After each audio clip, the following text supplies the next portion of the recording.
Bem, então vamos lá.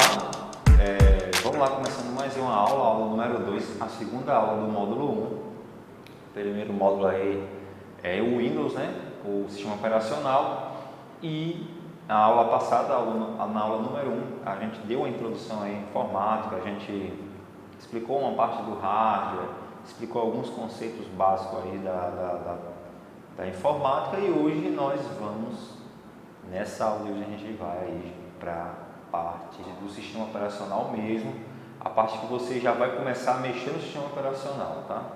A primeira parte aí do sistema operacional que você tem que saber quando você liga o computador é a área do trabalho. Toda vez que você liga um computador que tem um sistema operacional ou Windows, seja na versão Windows 8, Windows 7, Windows XP, Windows 10, que é a versão que a gente vai estudar aqui, você vai se deparar com essa telinha aqui, que é justamente a área de trabalho. Nessa lateral aqui vai ter alguns ícones de aplicativos ou de pastas de arquivos que você pode ter aqui na área de trabalho. Aqui embaixo vai aparecer aí a barra de tarefas. E a gente hoje vai começar, e nada como começar para quem não sabe nada do sistema, nada começar por aqui, pelo começo, a primeira tela que você se depara, tá? Uma vez ligado, o computador é iniciado, o Windows 10, e este passa a exibir uma tela inicial denominada de área de trabalho, ou em alguns casos, desktop. Vamos lá. Então, a primeira coisa a gente tem que estudar a anatomia disso aqui, de que é formado, o que é isso, para que serve isso, aquilo, e a gente vai fazer isso agora, vamos debulhar isso. Bom, a seguir conheceremos com detalhes as partes que formam a área de trabalho e suas utilidades. A primeira coisa que você nota é na parte inferior, na parte de baixo aí da tela, é a barra de tarefas. Todas as versões do Windows ela traz essa barra de tarefas.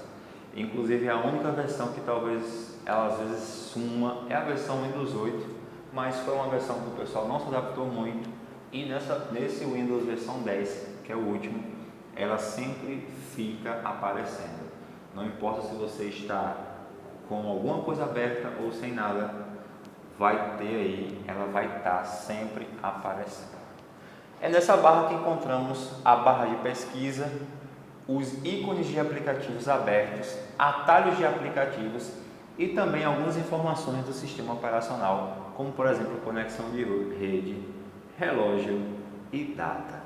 A gente vê aqui, primeira parte aqui da barra de tarefas é o menu iniciar, tá? Se você clicar aqui você vai ter acesso a algumas opções e configurações do sistema. Aqui vai ter a barra de pesquisa, que você pode pesquisar arquivos do seu computador. Você pode pesquisar programas e aplicativos que estão instalados no seu computador. E até mesmo pesquisas de internet você pode pesquisar direto na barra de tarefas. Inclusive tem um reconhecimento de fala, se você ativar você consegue trabalhar apenas pela fala. Aqui na sequência vai ter os aplicativos que estão abertos naquele momento, tá? Além dos aplicativos abertos, também você pode fixar os atalhos dos arquivos, quer dizer, dos aplicativos que você mais utiliza.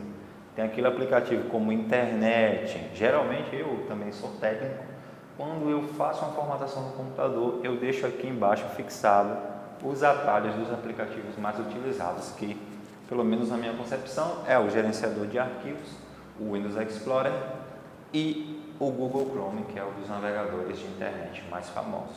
Mas você pode fixar outras coisas aqui, por exemplo, aqui tem um ícone do PowerPoint, do Word, qualquer aplicativo ou até um jogo você pode fixar aqui, e aí você vai ter um atalho, vai aparecer o ícone, e mesmo se o aplicativo não estiver aberto, esse ícone vai aparecer como um atalho para você abrir rapidamente seu aplicativo. Vindo mais para cá, a gente encontra alguns ícones de configurações do sistema, como o ícone de rede, para dizer se seu computador está conectado ou não na rede. Tem o ícone do volume do som do seu computador. Também tem ali Português Brasil, a área ali de sistema da configuração da linguagem do teclado. E logo após tem também a data e a hora. E por último, esse outro ícone aí, que é os avisos do Windows. O Windows Windows às vezes dá uns avisos e é por ali que você vê a central de avisos, tá? Então essa é a barra de tarefas. Então essa é a primeira parte, tem que saber aí, é muito importante. Vamos lá. Segunda parte também faz parte da barra de tarefas, mas é interessante você entender por fora que quando você clica aqui no menu iniciar, surge esse menu aqui, o botão iniciar no caso. É através desse botão que temos acesso a todos os programas, recursos e configurações que o Windows 10 oferece. Então aqui vai ter a opção de desligar, vai ter a opção de aparecer, de você configurar o computador com painel de controle, vai ter a opção de você abrir seus aplicativos, a opção de você alterar a conta de usuário, e aqui vai aparecer nessa coluna todos os aplicativos que seu computador tem instalado e aqui alguns avisos e comerciais e algumas novidades que esse novo sistema operacional traz. Então esse é o menu iniciar, né? Esse aqui, lógico, é só a imagem, a gente não vou mexer nele todo hoje, mas existem muitas configurações que a gente só vai ver com o decorrer do curso. Bom, o primeiro aplicativo que a gente vai abrir é um aplicativo muito simples. Eu acredito que até quem não sabe mexer em computador já deve ter aí executado esse aplicativo para ver, para desenhar, como recreação para o tempo passar. Então é uma coisa bem simples, parece muito vago, mas para uma pessoa que nunca mexeu no sistema operacional Windows é interessante aprender isso aqui. A gente vai abrir esse aplicativo Windows, eu vou mostrar aí na tela agora. Então aqui com a área de trabalho aqui em aberto do Windows 10, o primeiro aplicativo que a gente vai abrir vai ser o Paint. A gente vai clicar aqui no menu iniciar.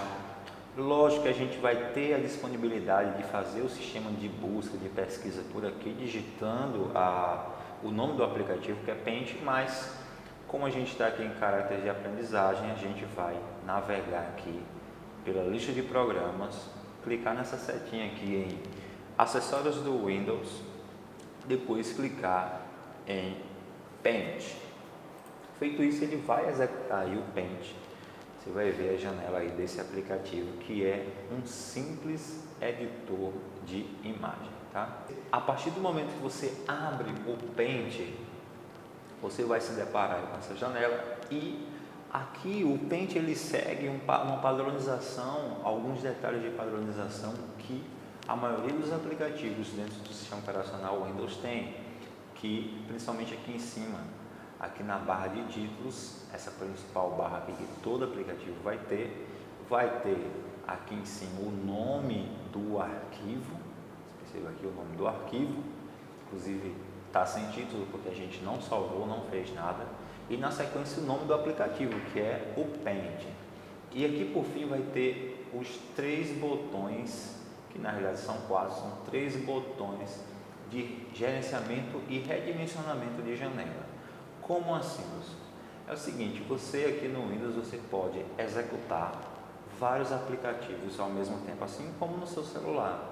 O computador isso veio antes do celular e já era possível executar muitos aplicativos, inclusive um sistema operacional para rodar.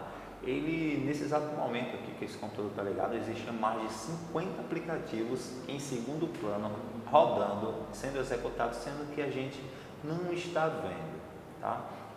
E aí por isso, associado a isso, aliado a isso, eu venho explicar que você pode simplesmente ter vários aplicativos abertos e não precisa fechar. Se você quiser continuar com esse aplicativo aberto e navegar na internet, você apenas clica aqui em minimizar. Clicando em minimizar, o seu aplicativo ele vai continuar aberto, só que você não vai enxergar ele. Assim você pode ir para a navegação, ir para outro aplicativo, seja um navegador da internet, seja um trabalho do Word, vai ficar a seu critério.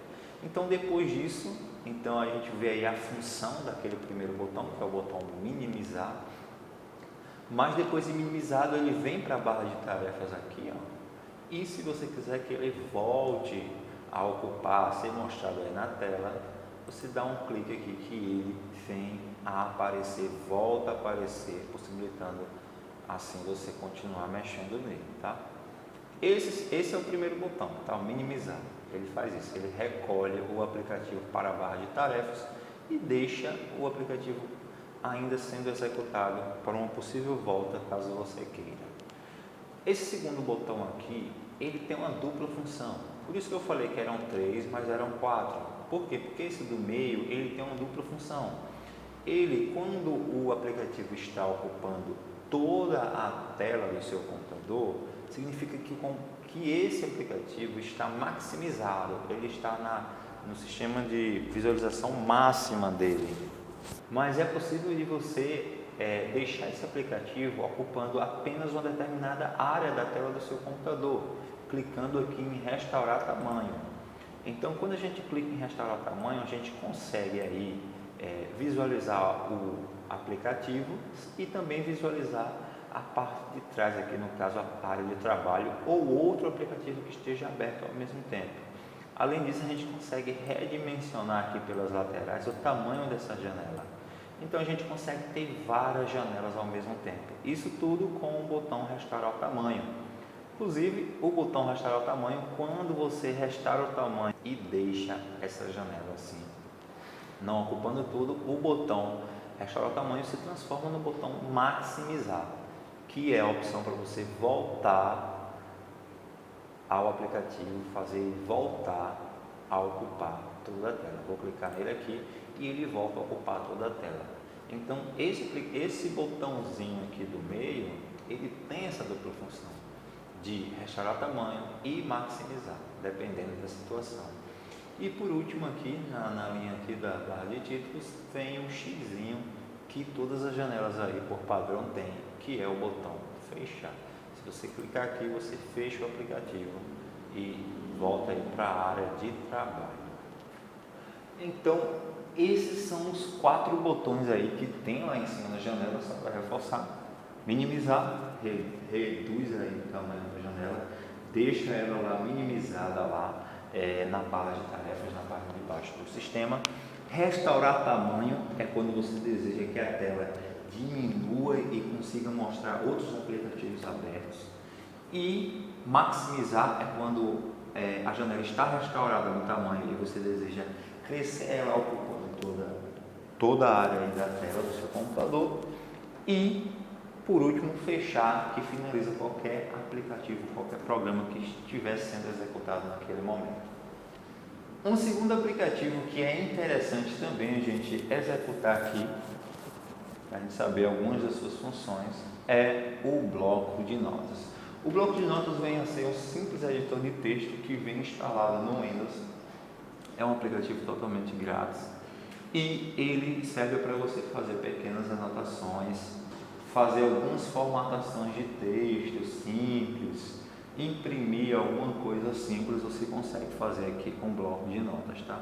Apesar de ser um programa muito simples, algumas pessoas não sabem, é até possível fazer programação com esse sistema aqui, com esse bloco de notas.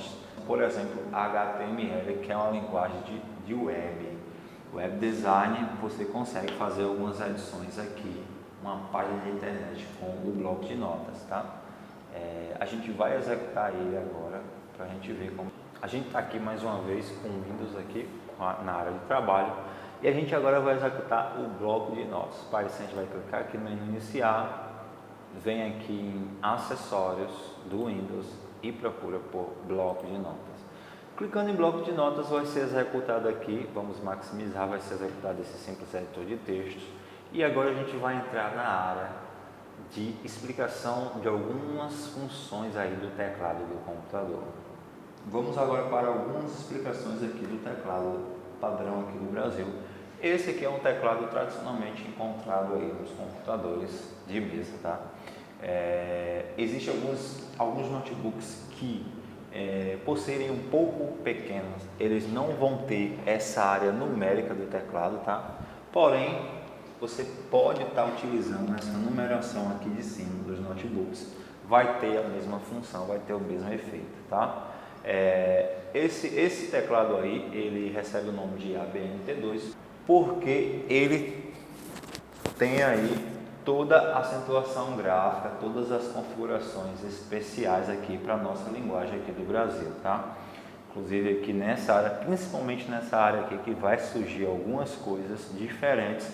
Caso alguma vez você for para outro país ou pegar algum notebook importado, você vai notar a diferença aqui, pois existem linguagens como o inglês que não tem acentuação, então essas teclas de acento elas ganham outras funções no caso, e existem também algumas linguagens que utilizam outros símbolos, assim como o espanhol que utiliza a exclamação e a interrogação de cabeça para baixo.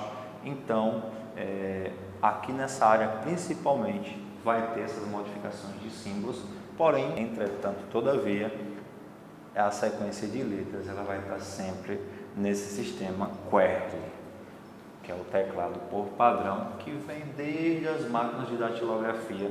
Esse foi a melhor organização de letras alfabéticas aí que eles encontraram, que atendem todas as linguagens aí para você conseguir digitar tranquilamente, sem erros, sem digitar sem dificuldades. Então aqui está o teclado. A gente vai começar agora a explicar algumas teclas especiais.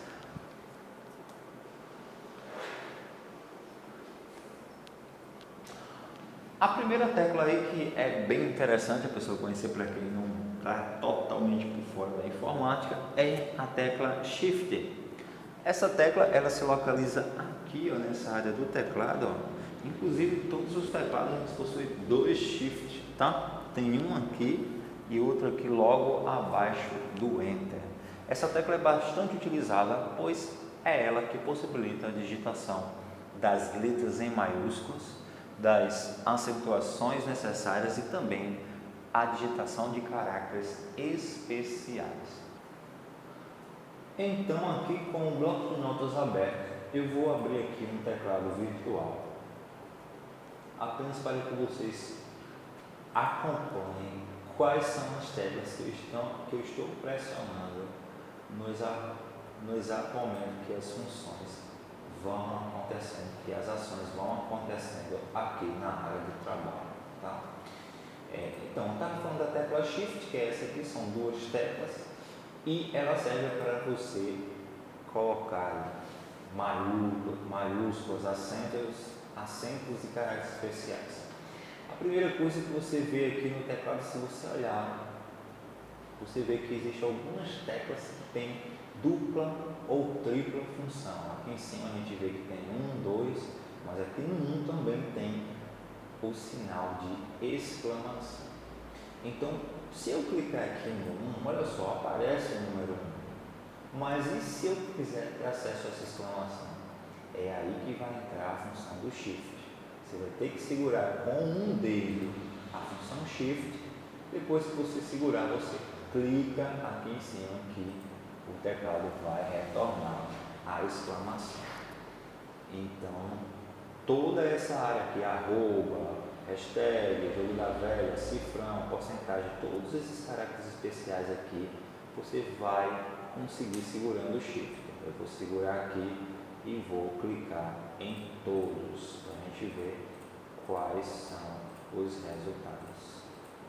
Veja aí. Feito isso, eu vou dar um Enter para poder quebrar a linha e aí vou continuar. Perceba que aqui também na acentuação existem dois acentos em uma tecla. Tem dois acentos aqui, agudo e crase na mesma tecla, e aqui circunflexo e tio na mesma tecla. A parte de acentuação gráfica no computador é bem interessante. Existem pessoas que erram ao colocar o acento, às vezes tentam pressionar a letra e o acento ao mesmo tempo, e não é bem assim. Para você colocar um acento na sua digitação, no seu texto, quando você estiver digitando, é simples. Basta você clicar no acento e perceba, quando a gente clica no acento, não aparece, ele fica lá gravado na memória para que a próxima letra que eu colocar venha já com acento. Então eu venho depois, tranquilamente, clico na letra e ela vem retornada aí com o acento. Então essa é a regra de acentuação no computador. Quer colocar um acento em alguma letra, clique no acento, não acontece nada, e depois clique na letra que ela vai retornar acentuada. Então não existe mistério. Além disso, continuando na parte dos acentos, vai ter esse segundo acento. Por exemplo, se eu quiser colocar aí um A craseado, como é que eu faço? Eu vou ter que apertar aqui o Shift e aí eu vou ter acesso a esse segundo acento. Depois disso, ativei o acento crase, ele não aparece, eu clico na letra A e ela vai voltar com o crase. Não tem mistério. Eu estou fazendo isso no teclado virtual, mas você pode fazer isso no seu teclado do computador, que funciona tranquilamente. Tá? É teclado virtual apenas para vocês entenderem o que eu estou falando. Tá?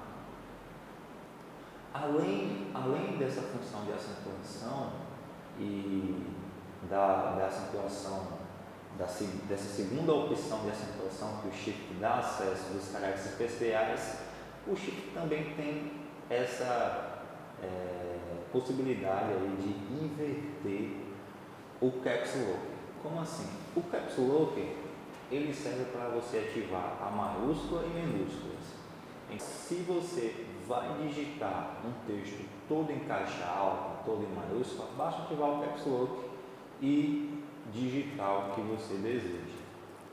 Digitei aqui Brasil e depois desativar o Caps Lock, que tudo volta ao normal. Veja só. Digitei a frase. Já esse Shift, ele tem a possibilidade, se você segurar na hora da digitação, de inverter o Caps. Como assim? Entenda só, o Caps Lock está desativado. Veja que todas as letras estão minúsculas. Se eu segurar o Shift, olha só o que acontece, as letras elas ficam em caixa alta. Vou clicar aqui na letra C cedilha, veja só, ela veio em caixa alta sem eu ativar o Caps. Então há essa possibilidade de ativar, resgatar letras maiúsculas, invertendo o Caps Lock com Shift, para uma melhor digitação quando você estiver digitando um texto. Continuando, ainda falando sobre a parte de digitação de texto, é importante saber dos cursores de mouse, tá? Existem dois tipos de cursores, um para quando trabalhamos com bloco de notas e outro para quando trabalhamos com qualquer outro editor de texto. O cursor do mouse sempre está mostrando na posição atual do mouse na tela. O cursor do bloco de notas, este cursor é uma barra que fica piscando e mostrando a posição onde os dígitos pressionados do teclado aparecerão na tela. Isso aí parece besteira, mas é muito importante, porque existem pessoas que digitam uma frase e esquecem de uma palavra e, para corrigir, elas apagam toda a frase, corrigem a palavra e só depois continua digitando tudo aquilo que me falou. Então eu vou fazer isso na prática no computador para vocês verem que se a pessoa utilizar o cursor do mouse é mais interessante, porque você não precisa apagar tudo, só precisa voltar para o ponto que você errou, apagar aquele erro de digitação, fazer aquela correção, depois com o cursor clicar lá no fim para continuar a lição. Quando você está fora do bloco de notas, o mouse é uma setinha, mas quando você entra em qualquer editor de texto, ele se transforma parecendo uma letra I. Ele possibilita que você navegue pelo texto e também clique no local que você quer fazer alguma alteração, tá? E além disso, ele controla esse ícone aqui que mostra o local exato onde vai surgir o texto digitado. Como assim? Por exemplo, se eu esqueci de colocar um símbolo aqui em cima, eu não preciso apagar todo o texto para voltar. Não precisa. Basta eu clicar lá onde está o erro, onde está a digitação e apagar e fazer a correção. Pronto. Então é bem simples, é muito simples, tem pessoas que não sabem, mas não precisa apagar o texto, basta pegar o cursor do mouse e ver esse indicador de digitação onde ele está, e aí você vai conseguir melhorar isso, ter menos trabalho do que ficar apagando tudo. Agora a gente vai para uma tecla chamada Backspace, tá? Essa tecla Backspace ela fica acima do Enter e ela serve para você apagar os textos digitais, tá? Na realidade, o computador ela tem duas teclas que servem para você apagar os textos digitais. É a Backspace, que é essa tecla aqui, e a Delete, que geralmente fica mais ao lado. Tem duas características, porque a Backspace ela apaga da direita para a esquerda e a Delete ela apaga da esquerda para a direita. Então vamos ver aí como é que funciona aí o Backspace. Se a gente está digitando aqui, deixa eu mostrar o teclado virtual. Coloquei o indicador do mouse aqui depois do Brasil. Se eu clicar aqui em Backspace, o que é que vai acontecer? Ele vai apagar da esquerda para a direita. Veja só. Já se eu clicar na tecla Delete, ela vai apagar da direita para a esquerda. Vou clicar aqui em Delete, cada clique. Esse teclado aqui não está aparecendo no teclado Delete, então olha aqui. Cada clique no Delete, ele apaga da esquerda para a direita. Olha lá. Então, existe essa possibilidade. Geralmente todo mundo utiliza aí o Backspace, mas existem algumas situações que pode acontecer de você utilizar o Delete, mas o Delete é mais utilizado para excluir arquivos, mas também pode também ser utilizado na parte de digitação de texto para deletar. Sendo assim, a gente termina de explicar algumas das características que algumas teclas têm aqui, as principais teclas, tá? Que é Shift, Caps Lock, que alguns teclados também recebem o nome de fixa, mas também é Caps Lock, Delete, que apaga o texto da esquerda para a direita, e Backspace, que apaga da direita para a esquerda, tá? Outras considerações finais sobre o teclado é que existem algumas teclas que vai ter a tripla função. Se você por acaso se deparar com alguma tecla que você quer ter acesso a essa tripla função, a terceira função da tecla, e não conseguir até mesmo segurando o Shift, e aí você vai ter que utilizar da função Alt-GR. Se você segurar Alt-GR, você vai conseguir colocar aqui a bolinha do número ordinal que está nessa tecla, próximo ao Enter. Outra consideração final é o Enter. O Enter serve para você quebrar a linha ou confirmar alguma coisa. Se você tiver numa digitação e quiser descer para a próxima linha de baixo, você dá um Enter e seu texto você vai ter ali uma quebra de linha, você vai digitar numa linha de baixo. Outra observação também do teclado, antes de terminar a aula, é sobre os LEDs que ficam aqui em cima. São 3 LEDs e aí tem um LED para Caps Lock. Quando você ativa o Caps Lock no teclado, vai ter um LED que vai funcionar ali, vai significar que tudo que você digitar está em maiúscula. Então um daqueles LEDs é para isso. Tem outro LED que também é muito interessante, que é em relação ao Numlock, que é essa tecla aqui. Esse Numlock, se você ativar ele, você vai ter, você geralmente já vem ativado, o computador liga sempre ativado, significa que você vai utilizar a parte numérica aqui do teclado. Mas, se você olhar detalhadamente, você vai ver que existe uma dupla função nessas teclas. Page Down, End, Page Up, Home, tem uma dupla função na parte numérica do computador. E se você quiser ter acesso a essa segunda opção, você vai ter que desativar o Numlock, ter que clicar aqui no Lock, e aí o LED aqui vai se apagar, e aí você vai começar a utilizar seta para baixo, seta para o lado, para o outro e para cima. Então são essas considerações que vocês precisam saber, e essa é a finalização da aula número 2.